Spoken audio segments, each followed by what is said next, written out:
Les oiseaux chantent à Kigali de la réalisatrice polonaise Joanna Kostrauss a fait des vagues au 52e Festival international de films qui a eu lieu cette année dans le spa de Karlovy Vary en République tchèque.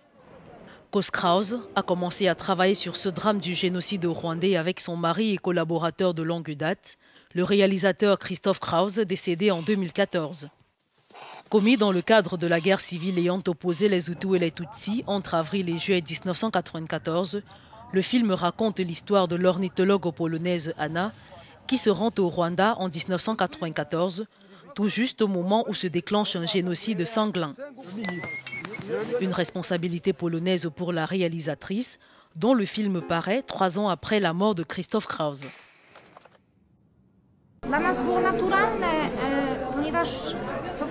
C'était naturel pour nous parce que l'Holocauste a eu lieu en Pologne. Nous avons affaire à ses conséquences jusqu'à aujourd'hui. Nous voulions faire un film sur l'Holocauste depuis longtemps, mais nous ne pouvions pas trouver une histoire où nous aurons pu raconter l'histoire en utilisant une nouvelle langue.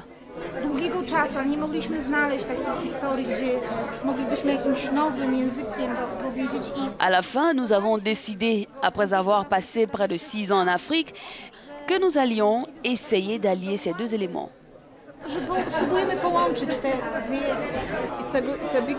C'est une grande responsabilité, c'est une très grande responsabilité parce que l'histoire que je raconte, c'est l'histoire de millions de personnes qui sont mortes, mais aussi celle de personnes qui ont survécu et traversé le même processus, le même traumatisme et doivent guérir. D'abord, j'ai eu un peu peur lorsque j'ai pris le rôle, peur de ne pas faire justice à l'histoire. Et plus tard, je me suis rendu compte qu'en réalité, c'est une bonne occasion de partager avec le monde entier ce que nous avons traversé.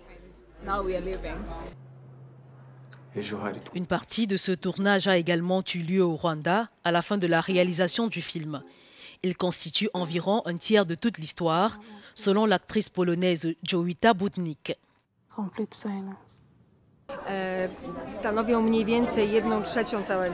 Mais nous avons passé beaucoup de temps au Rwanda.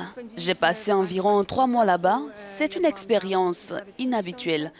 Un pays et une culture totalement différents. Nous nous sommes également rappelés que nous faisons un film sur un terrible génocide.